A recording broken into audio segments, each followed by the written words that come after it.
Welcome again for joining the UBC Sauder Masterclass, AI-driven innovation and entrepreneurial leadership.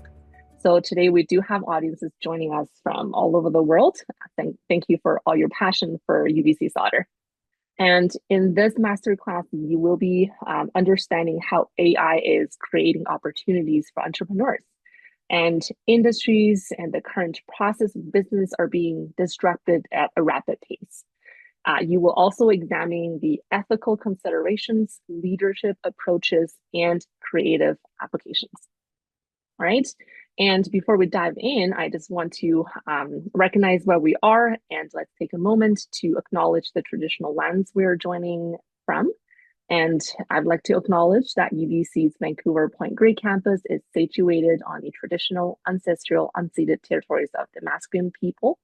And we would like to acknowledge that you are joining us today from many places, near and far, and we acknowledge the traditional owners and caretakers of those lands. There we go, as promised. So for today's session, right now it's 8:04 local Vancouver time. So I'm just going to take a few minutes to introduce our programs in case any of you are new to our programs. I know that many of you have heard of us, have learned about us, have met us in person, or maybe virtually online. But just in case there's a few people in the audience who want to know more, I'll just take about 10 minutes to introduce that. And then I'll move on to our instructor for today, for Fraser, to deliver the masterclass. And at about 8:40, we'll do a short Q&A for just the class content. And then after that, we'll do a Q&A for the program or admissions or any curriculum related questions. All right. And even though many of you know me already, but here we go. My name is Patricia. I'm the manager for recruitment and admissions at UBC Sauder. So my role is to help students to understand what our programs are, if they're a good fit for you, if you're a good fit for our programs, and try to kind of streamline the application or admission process. We also have Fraser Pogue, who's our leader and lecturer in our Entrepreneurship, Sustainability, and Innovation Group at UBC Sauder. So without further ado, let me dive right into our program review. So first of all, as I mentioned, we have a mixed group of people today who are interested in different programs, or maybe you have different career goals, but you all have the same kind of vision, which is to advance your future or future career with a reputable education program. And people who are usually looking for that, next level of education, they are usually looking for a transformation. And part of that transformation will come from a program with global recognition. So you've seen this probably on our website, on our brochures. UBC has constantly ranked for #1 business program in Canada. And if we're talking about globally, and we have been constantly ranked among the top 40 university out of the 25,000 universities in the world. And for those of you who might be an international student, I saw that there are people joining from India, from Indonesia, from many places in the world. If you're not familiar with us, we are located in one of the most beautiful cities in the world. So for the local Vancouver people, you know what I'm talking about. We are constantly ranked as, the top cities for quality of life, and Canada as a nation also puts a lot of resources into our education system. So if you're international students, you will also be eligible for our postgraduate work permit, which is up to 3 years after graduation from UBC. The next slide is, it's from me. So these pictures are from my phone. I took them over the summer. I just want to show you how I am personally connected to Vancouver, just because I love the city so much. It's a perfect combination between the city life and also nature life. And I promise you, these photos do not have filters whatsoever. And often I look at these photos, it reminds me that I'm living in such a beautiful place. And I do hope for any of you who are not from Vancouver, when you're choosing your education program, you're also choosing a place that you might be either living for 2 years or 3 years, or maybe a few years after, or maybe the rest of your life. I do want you to kind of choose the place that you are passionate about, and I think the place that will bring you joy for however long that you want to stay there. Okay. All right. When we're talking about programs, we do have a few MBA options for you to choose if you are still not sure which programs are the right fit for you. So we do have the full-time MBA, which is full-time for 16 months, and the professional MBA, which is part-time for 24 months, and also the international MBA for anybody who's living in Shanghai, China, or nearby cities. The program does happen in Shanghai, so you do have to go there for the program. And we have a few dual degrees, which is the UBC MBA plus MBAN, which is Master of Business Analytics, or the JD Juris Doctor plus MBA program. If your passion is to kind of focus on two areas of the business. Just a kind of snapshot of how do you decide which program is the best fit for you. Usually for full-time MBA, we're telling people that if you're ready to make a bold pivot of your career, you are ready to pause your career for a bit and you're going to dive into the education program full-time, then the full-time MBA is probably a better fit and also a better outcome for you. But if you're somebody who's not ready to pause their career, or you want to keep your career momentum and you're sure that you want to keep working in your current industry, then usually the professional MBA, which is the part-time program, is the better fit for you. And for international MBA, of course, as I mentioned, usually it's for people who have a connection with between Canada and China, and you want to grow your business or grow your career with the focus in Chinese business market. And then usually this one has a better focus in that way. Or the dual degrees, if you want to blend business with either law or analytics, and you kind of want to expand your career toolkits. So those are kind of a snapshot for the MBA related programs. We do have other programs, other master's programs, but hopefully here you're today here because you are interested in one of our MBA programs. And just a little bit more of our curriculum. The full-time MBA has 4 semesters. So every 4 months is a semester for the entire duration of 16 months. And each semester you're going to focus on a little bit something that's a little bit different. For example, first semester, you're doing foundation courses. Second semester, you're doing a specialized track courses plus any electives. And the third semester, you're doing a full-time summer experience learning. Either that's an internship or entrepreneurial project, or maybe it's an industry project. And the last semester, you're going to do your elective courses plus any optional global exchange programs. But if you're looking for the part-time program while working full-time, the professional MBA lasts for 2 years, with each year focusing on different courses. So first year, you're doing your foundation courses, similar as the full-time MBA. And second year, you're doing more advanced courses. And this semester is really customized by you because you get to decide whichever kind of direction that you want to go to with this degree. And on top of the courses, you're also going to do 3 professional residencies. As you see the gray part on the screen, they happen in the beginning, in the middle, at the end of the program. For any of you who might be interested in the online stream, while the courses are online, for the professional residencies, they are mandatory in person here in Vancouver. So do bear in mind that if you are out of town, you might have to make arrangement to come to Vancouver for 8 days for each of the residency. Okay, there are more details that I want to tell you about, but I'm mindful about time. And today you're here because you're interested in our masterclass. So if we have more time in the end, I'll tell you more details about our admissions requirements, and scholarships, and deadlines. And feel free to ask about those things in our Q&A for the program content. But for now, let me introduce you the real star for today. So for the instructor today for our masterclass, Fraser Pogue. So he is a lecturer at the Sauder School of Business at UBC, focusing on the scale-up entrepreneurship. He is passionate about innovation and entrepreneurship and works to support researchers at UBC to commercialize their research, and is an active entrepreneur in residence with Innovation UBC. All right, without further ado, let's bring Fraser Pogue onto the screen. Here we go. Over to you, Fraser. Awesome. Thank you very much, Patricia. I really like the photos too, Patricia. I think that was Elfin Lakes was the one photo that you had up. Yeah. I mean, stunning places to hike here in the summer. I also saw a couple people from my hometown. I grew up in Kelowna. So I think Ken, you said you were from Kelowna, a couple other people as well. So really nice to see that. It was a great summer. Not as many fires this summer, wasn't it?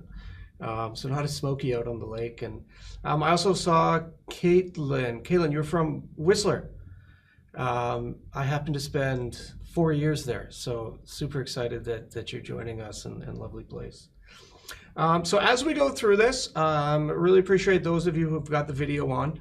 It makes it a whole lot more interactive, makes it a whole lot more fun for me to deliver it, so thank you to those who do have their video on. I appreciate it. I'm also happy to help answer any questions you have. So I do teach at the MBA level to the full-time MBAs, to the part-time MBAs, and to the IMBAs in Shanghai as well.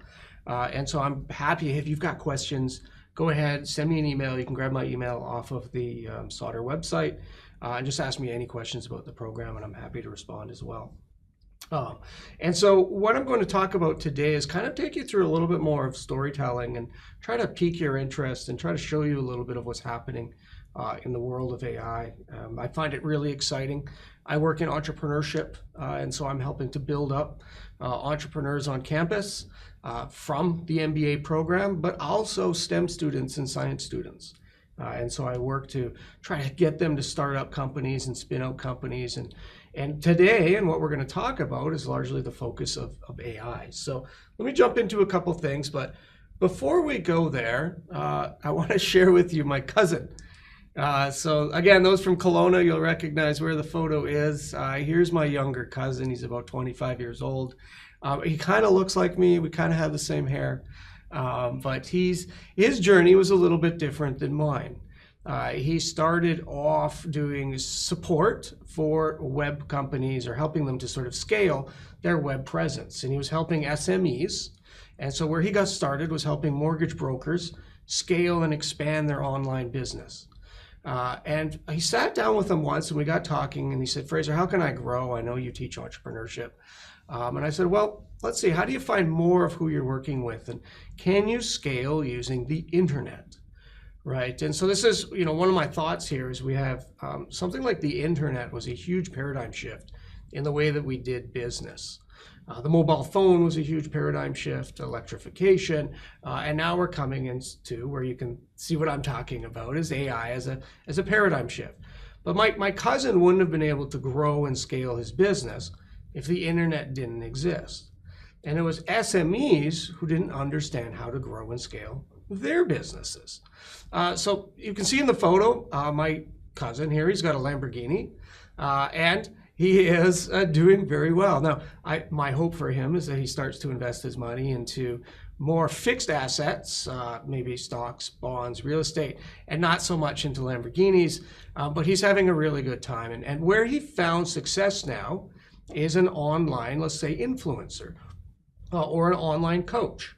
And so what he does is he trains other people like himself to help grow and expand SME's online presence. Right? So he launches a series of courses. He has a website, videos that you can subscribe to, and that's where he's doing really well. Now, that kind of concept of a career in influencing, I mean, in my day and age, and for some of you I can see, maybe in your day and age, if you told your parents that you wanted to be an influencer or a YouTuber, right, you would have been shocked. Like that was not a career plan. But lo and behold, here it is. He's doing well. He's got a Lamborghini. I mean, I'm super proud of what he's doing. Now, there's people that do a better job than him. Meet Rosie. Hands up if you've seen Rosie before, you've come across her profile on Insta. Okay, so Rosie does a better job than my cousin. She makes more money. She's got more followers. But you can see in the photo on the right that she is selling products, right? And that's how she makes money. I think some of those postings, if you want to promote using Rosie, it's going to cost you about $25,000 to $75,000, right? And so the interesting thing is being entrepreneurial for my cousin was becoming an influencer. But being entrepreneurial for Rosie, there's actually a team of 3 or 4 people who created Rosie. Rosie is AI. Rosie is a fake, well, I shouldn't say fake. Rosie is a digital influencer that resembles a human being.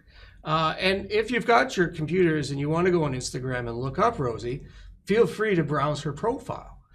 You'll actually start to notice like she's not perfect. There's impurities. They've added scars. You know, they've done things to make her a little bit more like you and me. Now, that's a team of entrepreneurs who came along and said, how can we recreate the influencer space? And I'm going to come back again to, you know, these huge transformations. And what we're going through is an AI transformation. So there's a fundamental technology that allow the influencing space to change. Now, one of my questions that I ask, and feel free to use the chat, is, do you think you deserve the right to know that Rosie is digital?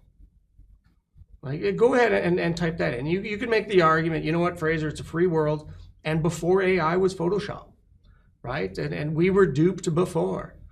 But okay, you know, I'm seeing in the chat that most people are saying, you know, we deserve the right to know that. And I would share that opinion with you. So one of the interesting things is that entrepreneurs are always pushing the boundaries. They're always trying to create the next and create the next. And usually what happens is it causes government to play a catch-up game. And government and society will come in with rules and regulations, usually after the fact. And so I think we're at a point in time now where we're kind of demanding that. And I agree with you. But we haven't sort of seen these laws and these rules put in place yet. And why is that scary? Well, here's an example where, you know, an elderly lady was frauded of money because she believed that her grandson was on the phone asking for support money to get out of a sticky situation, right? And fraudsters had used AI to generate voice in real time of her grandson. And so back to my question, do we need the right to know? Do we deserve the right to be protected? Absolutely. And Denmark is actually starting to create laws in this space. I'm sure you've seen this photo of Pope Francis, but Denmark is saying, hey, you know what? You own the right to your digital self. Other people can't come and use it. And I think that's a great first step. I think there's a lot more steps that we have to make. And some of you might have seen, you know, these photos shared as well in the last election. So, okay, we're protected. And the governments are saying you deserve the right to yourself, but what about fake people? What about fake images and fake human beings? Do we deserve the right to be protected from generated, let's say, images or news? And I would hate to see it go in the wrong direction, particularly in election season. So it's a really interesting time. It's a really interesting space that we're in, and I'm constantly encouraging entrepreneurs to also think ethically about what they're putting forward. Now, I'll just stop, hit pause there for a second, share a little bit about who I am. There's a photo of me and my family canoeing up in Birkenhead, which is just behind Pemberton. I just had a little baby girl. And then there's my toddler who's having a meltdown at the Vancouver Aquarium because he does not want to leave the seals. He wants to stay a little bit longer, and so he's just decided he's going to lie down and stop. Now, why do I put this slide up? I just like to share that we're all going through this journey together. And so when I communicate this to my students, I let them know that, yeah, school's tough, lots of homework, lots of deadlines. And I just try to remind them, like, life is tough, right? And we're constantly going through these things together. We're always feeling busy. And it's not just you and it's not just me, it's us as overachievers. And that's why we're constantly feeling busy. And so I just like to put pause for a second and just make space for everyone to realize we're going through this together. And we're all going to have our challenges as we do school together. Now, one of the things that sort of spurred entrepreneurship for me was seeing this photograph. Has anyone seen this photograph before? I got one sort of maybe thumbs up, a couple no's, yeah, Kabir, Kaylin. So this is the Hubble deep space photograph. And the most amazing thing about it to me was this was the darkest place in space that scientists hadn't seen any light emitting. And what this represents is a grain of rice held at arm's length up into the night sky. And so they believed that there was nothing beyond that. We're going to look into just pure darkness. But what we found was 8,000 more galaxies. I did a little bit more digging, and I found an image with 100,000 photos stitched together of the Andromeda Galaxy. And if you zoom into that photo, you realize that you can actually see now billions of stars. And this had a moment for me as an entrepreneur, feeling about this big, feeling like, what am I doing here? What am I doing with my 9 to 5? And at the time, I was a 23-year-old software programmer here in Vancouver. And what seeing these photographs caused is a desire for me to live a little bit more of a lifestyle where I was in charge. And that meant I ended up walking to my boss's office, and I said I quit. I said I'm going to work, though, on contract, and I'm going to become what I would say is a solo consultant or a solo entrepreneur. And that started my professional journey, just in sort of balancing work and the lifestyle that I wanted while making money for myself. And some of you might have these moments, and I just wanted to share with you what my moment was and why I thought about entrepreneurship as an exciting path. And in my classes, we dive a little bit more into that. Now, my background here at the university now is dealing with a lot of researchers who are inventing these emerging technologies and bringing them to market. These emerging technologies are new, exciting, and have the opportunity to make a profound impact in what we're doing. Again, today's theme is around artificial intelligence, and so I'll talk more about artificial intelligence as an emerging technology. But there's lots of really cool things happening here at the university. And I have colleagues that are inventing and doing radically novel, new and exciting things that I just love supporting. In the top right, one of my colleagues is creating 3D printed biotissue and has successfully raised money and gone off and created this startup here in Vancouver. So think about where they were getting started was perhaps in burn victims. So instead of grafting skin off of their own body from the back of their leg and putting it somewhere else, maybe now we have the opportunity to 3D print using their own DNA tissue for themselves. They're also moving into transplants, perhaps kidneys, livers. And so no longer do we have to wait on a transplant list for someone else to pass to be able to become a recipient. And now you can print your own, again, using your own DNA, perhaps a new liver. So it's an exciting opportunity. Other things that are happening here at UBC in the bottom left, the automation of farming. Again, I've worked with this company. This was 2 PhD students in its essence, working on automating farming. And so what they wanted to do was to be able to pick strawberries using a robot. About 10 to 15% of strawberries rot on the plants today because we just don't have enough labor to pick it. And in my opinion, probably in 20 or 30 years from now, I don't think we'll see humans bending over, doing backbreaking work, picking strawberries. And so that's, again, an area, an emerging technology using AI and robotics and sort of how we're changing the world, and in my opinion, for a better place. Now, just for fun, I had 2 extra pictures up here. The top left is inflatable space habitat. So how do we expand? How do we package things up into small packages and put it out into space? And the bottom right is small, localized nuclear power stations, which I think will start to gain a whole lot of traction. We're seeing a lot of these AI and data centers requiring mass amounts of energy. And in my opinion, I think we're going to need to look to nuclear. Now, something about emerging technologies I always tell my students is it's easy to get excited about it, but at the peak of inflated expectations is where you need to be cautious. Think about when your aunt and uncle were buying Bitcoin. That is when it hit the peak of inflated expectations, and then there was a crash period, right? And so same thing with all of these emerging technologies. In my classroom, students get excited, but the world might not be ready for it yet. And there's certain applications of AI where we're seeing it was at the peak, and now it's come crashing down, and people are disappointed that it's not in everyday life. But there's a period of time that it takes to gain traction and gain momentum. And so this is in the Gartner hype cycle. I really like Gartner. They put out a lot of good publications.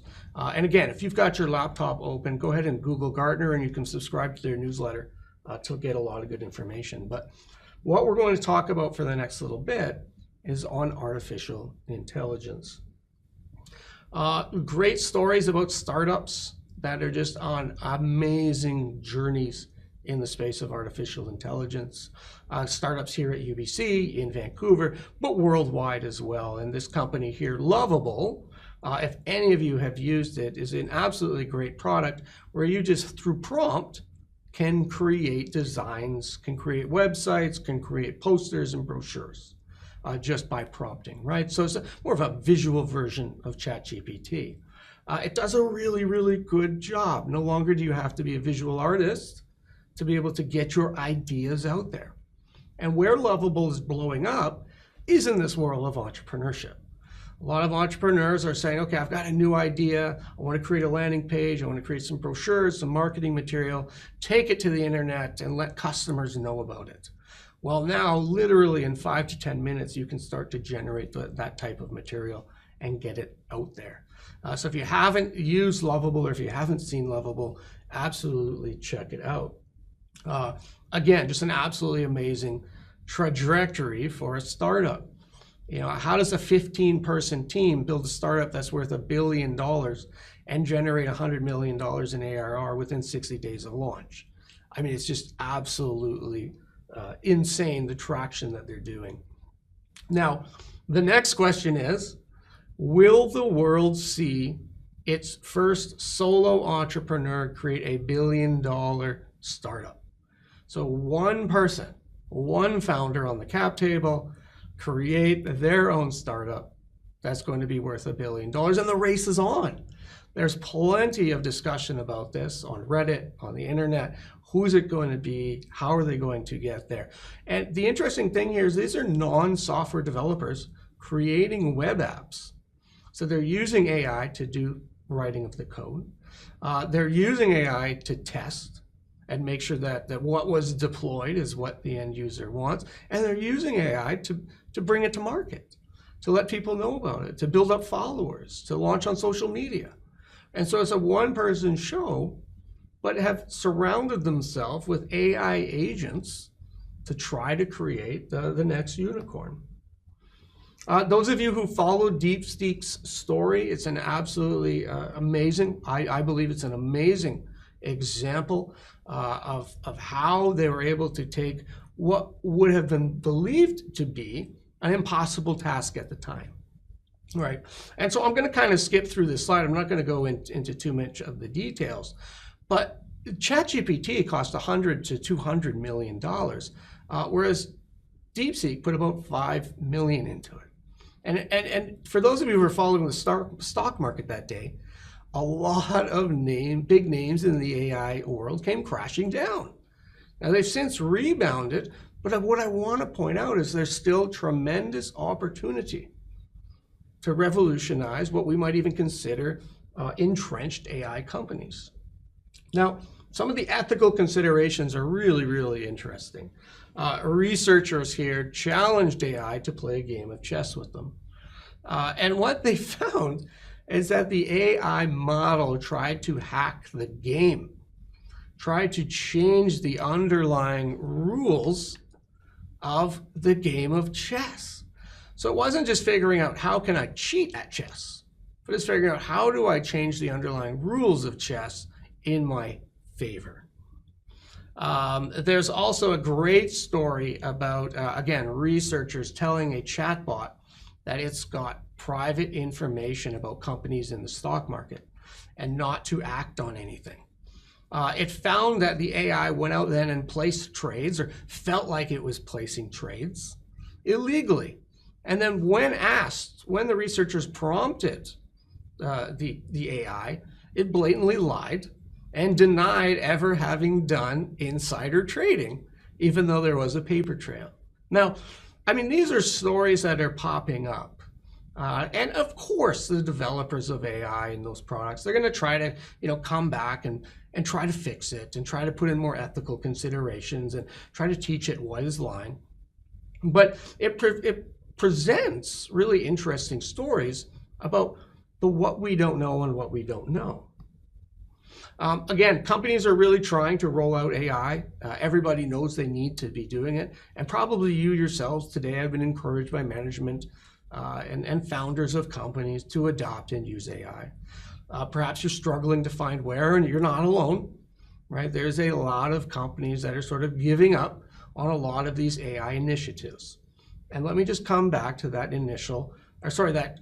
Gartner hype cycle that I introduced. Right? Where are we in the peak? Where are we in the trough? And then remember, it takes time to implement and adopt.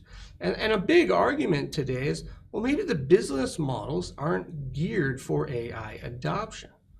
And maybe we need to think about changing the business models. Examples of companies adopting it, I'm sure you've heard about Klarna as sort of their mishap. But what they essentially did is cut 700 full-time jobs and replace it with AI bots to support their support system. Now there's a bit of backlash on that, and they ended up doing a U-turn and sort of hiring everyone back, saying, okay, the AI bot just wasn't ready, and at the end of the day, we need real human interaction, right? So again, companies are trying, companies are putting these programs into place, but finding that maybe the timing wasn't right, or maybe the technology just wasn't at the right spot. So how are we using AI? And funny enough, I asked this question in Shanghai just 3 or 4 months ago, and a number of people in the room said, yes, I stopped going to my fortune teller. I don't pay money to my fortune teller anymore because ChatGPT is just as good at it. And it's free, right? So interesting perspectives here on what are people actually using it for. Now, we all have high dreams and high hopes of where it will go, but something in me tells me that some of the technology just isn't ready yet. Where are we finding success, though, I think, is in these niche applications. So here's an example of port exchange software that helps ships what they do is they help ships not race into port. And so instead of running at full throttle for a large tanker ship to get to port, they might say, well, actually, when you get there, there's no space for you. So slow down, save on gas. It's okay to be 2 or 3 days late, right? And so they're using AI to monitor and predict and then respond to ships. One of the companies here at UBC that I've been working with for about 5 years, what they wanted to do is use AI. Again, I find that AI is being adopted in these niche, narrow instances in helping fish monitoring. So in North America, Canada, United States, you have to have a third-party fish counter on every fishing boat, right? So imagine that. There's a fishing crew, and then there's one person there who's hired independently to count fish. I'm sure it's not a friendly person on the boat to everybody else. But what they're doing is they're monitoring bycatch. They're monitoring the amount of salmon and tuna that are coming in the boat. Now, the government in Canada has allowed that to move to video monitoring. So we don't have to have a human on the boat anymore, but we have to have a video camera. And that fish counter can now be remotely located, but they have to watch every minute of that footage and report back on what's being caught. So this company that I was working with, two university students in undergrad here at UBC, trained an AI model to start to look for what's happening on board, right? And this is kind of, go back 4 or 5 years ago when we were training AI models, using such technology that you see over on the left, right? Now they were able to grow and scale this and become a successful company in the world of fish counting. Another startup here at the University of BC, what they were doing was using AI in portrait photography. So it's not just an Instagram filter. It's what it actually does is it goes in and it looks at how might we touch up this photograph. Now, fortunate for this entrepreneur, they had millions of photos of before and after. So they had photos before, then photos after a human went in and touched up the photo. Successful acquisition of this company, Skylab. Again, a niche area where AI could do a really good job. But where else I get excited about it is the use in healthcare. I think there's a huge opportunity to begin to use AI in healthcare. And there's a really interesting app here that will predict falls 7 days out for elderly people at home with an 83% accuracy. I mean, to me, that's just absolutely amazing. But what it's doing is it's monitoring their vitals, it's monitoring their movement, and then letting them know or letting their loved ones know, hey, perhaps you will fall, high likelihood of falling. And that is actually one of Canada's largest expense. As when elderly people fall, their visit to the healthcare system is costing a lot of money. Again, here's this strawberry picking robot. I just wanted to come back to it, a good example of a very hard technology to do.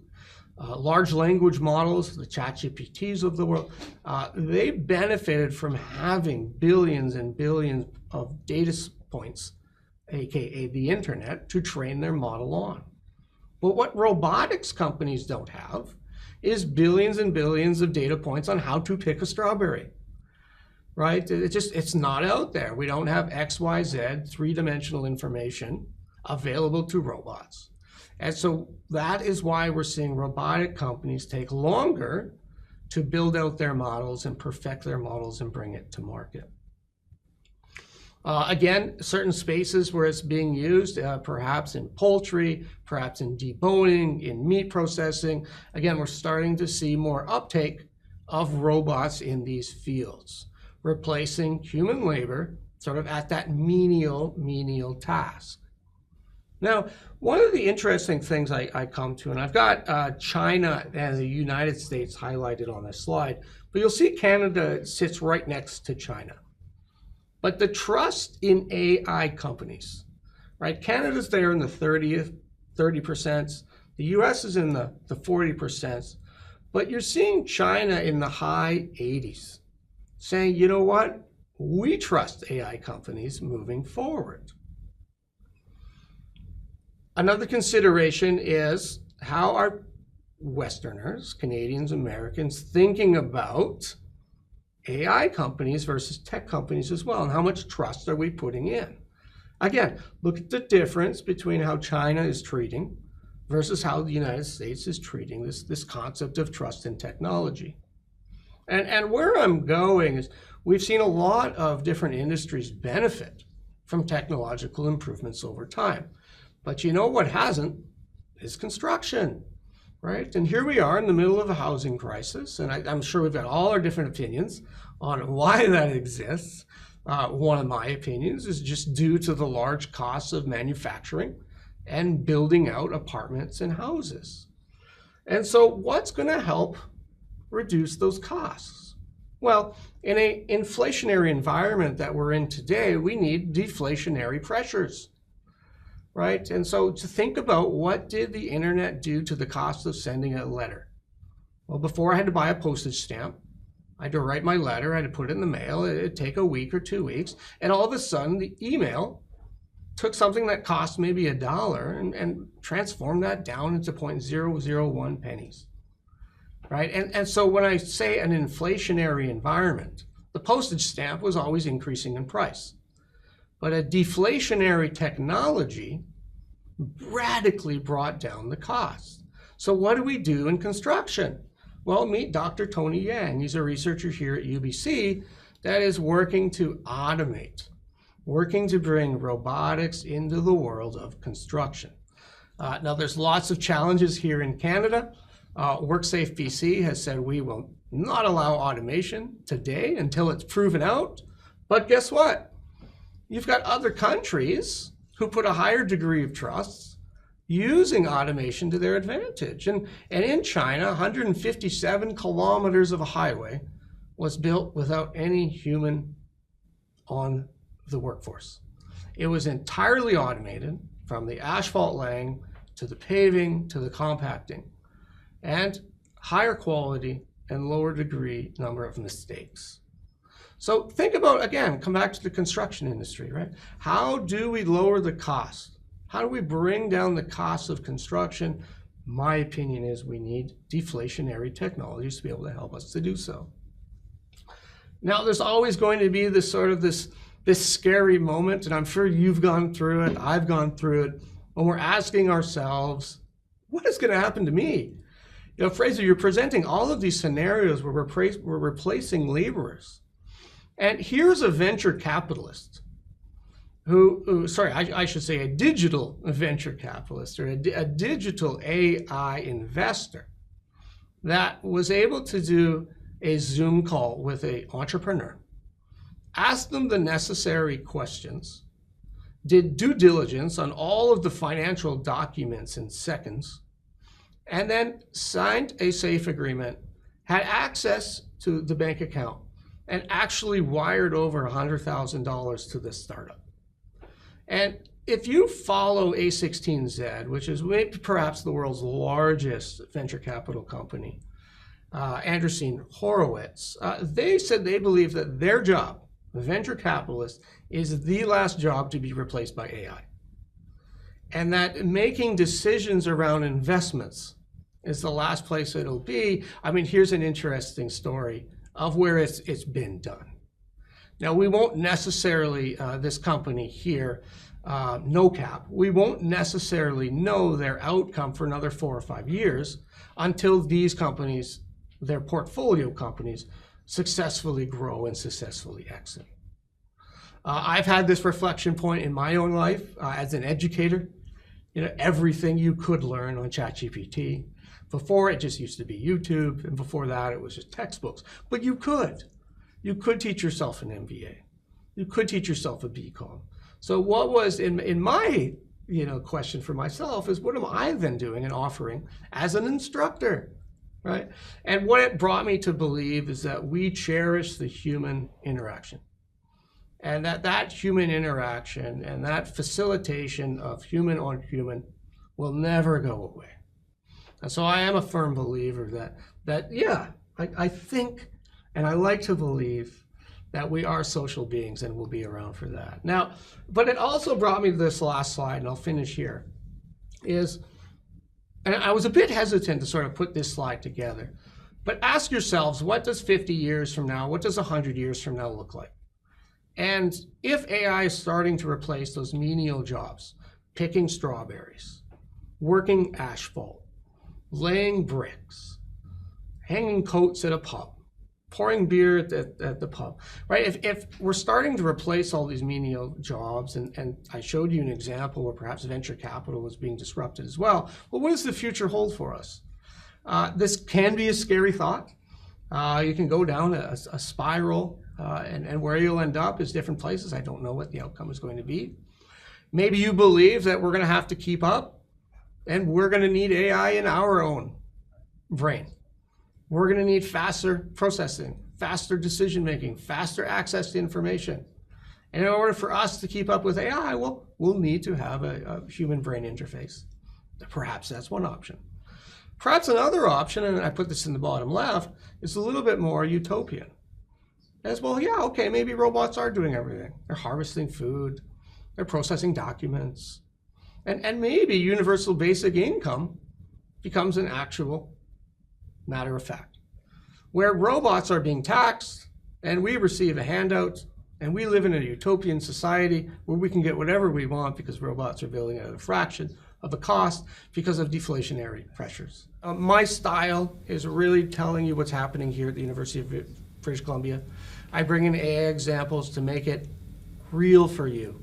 It's not just a pipe dream. It's not just something that's happening in Silicon Valley, but it's happening, locally here. And so I'm excited to be a part of it, and I hope I can share that with you too. Yeah, I think maybe time for us to bring back to the kind of program or mission related. I know that people have a lot of questions. They could probably go on for another half an hour.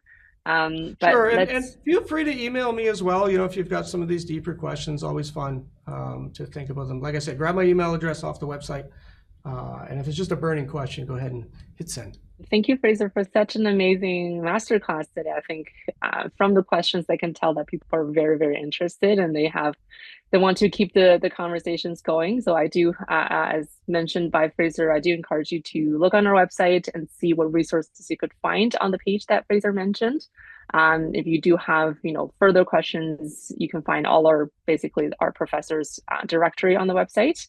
And just so that we have the contact information for anybody who might want to ask more questions in the future, I'm just going to share our program inbox right here for both full-time MBA and PMBA. And I do know that many of you have connected with us before where you find the coffee chat booking on our website. So either it's a group coffee chat or one-on-one, depending on our recruitment team's availability. You can always find those links on the kind of the individual program page. If you click on contact us, and usually will pop up a page for you to book a meeting with us. So either it's with me or with other team members from the team. We'll always try to kind of get back to you and hopefully answer your questions.